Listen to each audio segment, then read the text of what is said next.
నమస్తే మేడం. నమస్తే.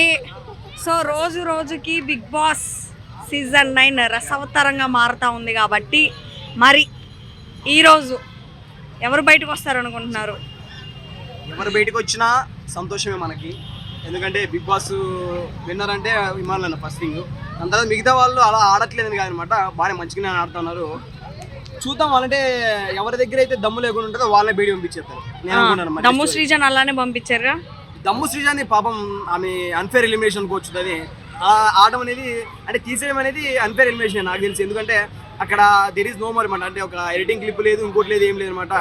ఉన్నటువంటి బయట తీసేస్తే దిస్ ఇస్ నాట్ ఫైన్. ఆమె తీసేయడం అనేది చాలా బాధాకరం. దండాలు జరిగాయి. మళ్ళీ రీఎంట్రీ అయితే ఇస్తుంది అనుకున్నారు కానీ రీఎంట్రీ అయితే లేదు. అది స్టోరీ. ఇఫ్ ఇన్ కేస్ ఆ అమ్మాయి కనుక మళ్ళీ బిగ్ బాస్ హౌస్ లోకి వస్తే గేమ్ ఎలా ఉండబోతుంది మీ పరంగా? గేమ్ ఎలా ఉంటుందంటే గొడవలు అయిపోతాయా? గొడవలు అయిపోతాయి. మరి దమ్ము శ్రీజాకి దివ్వాడం ఆమెకి వేసేసింది మొత్తం. ఉండాల్సింది ఆమె వచ్చింది ఏం తీసేసినట్టు అనమాట. అంటే ఏంటి, అగ్గి పెట్రోల్ ఒక చోట ఉండదు మండుతాయి అంటారు కదా, అలాగా తీసేసారనుకుంటా. మరి అది స్టోరీ. ఓకే, అలాగే చిట్టి పికిల్స్ గేమ్ ఎలా ఉంది? అంటే ఖాళీ మొత్తం కనిపించుకుంటది మొత్తం అక్క. అంటే వేరే వాళ్ళు నెగిటివిటీ చేస్తేనే పైకి వెళ్తారనమాట జనాలు. నెగిటివిటీ చాలా స్ప్రెడ్ అవుతుంది జనాలలో.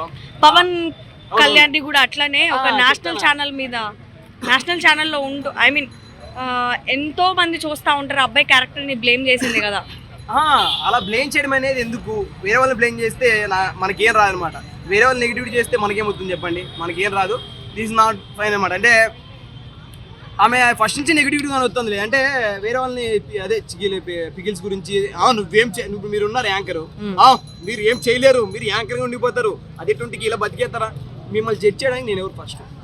అర్థమైందా? వేరే వాళ్ళని జడ్జ్ చేస్తున్నారంటే మనము అన్ఫిట్ అని అర్థం అనమాట. అలాగే అంటే బిగ్ బాస్లోకి వెళ్ళిన తర్వాత యూటిలైజ్ చేసుకొని గేమింగ్ పరంగా ఆడాలి. కానీ పవన్ ఇలా గోపుతాడు, నేనైతే ఏదో ఇచ్చి కొట్టుకోవటాన్ని, అలా ప్రతి దానికి వేరే వాళ్ళ దగ్గర పోయి చేయడం అనేది ఎందుకు పద్ధతి కాదు. అంటే మీకు ఒక ఆపర్చునిటీ వచ్చింది, యూటిలైజ్ చేసుకొని గేమ్ వచ్చిన తర్వాత చేయాలి. కానీ వేరే వాళ్ళ మీద వేరే బడి ఏడ్చేకి వెళ్ళలేదు మీరు. Not will. Okay, Tanuja mask వేసుకొని ఉంది, సీరియల్ నటనలోనే మిగిలిపోతుంది. అంటే అక్కడ ఎట్లా నటిస్తుందో అలానే ఇక్కడ కూడా హౌస్ లో అట్లనే నటిస్తుందని అంటున్నారు ప్రేక్షకులు అంటా ఉన్నారు. ప్రేక్షకులు అంటా ఉన్నారంటే వాళ్ళు ఇంకా అబ్జర్వ్ చేసుకొని స్థితిలో ఉన్నారు. ఆమె అయితే ఎప్పుడు యాక్టర్ అంటే లోపల అయితే మంచిగానే చేసిన. అంటే బయట వేరే ఉంటుంది. బయట ఇప్పుడు తండ్రి లేడు, లోపల ఎవరు ఉంటారు కదా. ఆమె ఒక భరణి గారిని నాన్నలాగా, దాని తర్వాత ఇమ్మాని గారి అది కాంబినేషన్ ఒక హ్యాపీగా అని చెప్పింది అనమాట. మీరు దాన్ని అలా తీసుకుంటే మనం ఏం చేయలేమన్నమాట.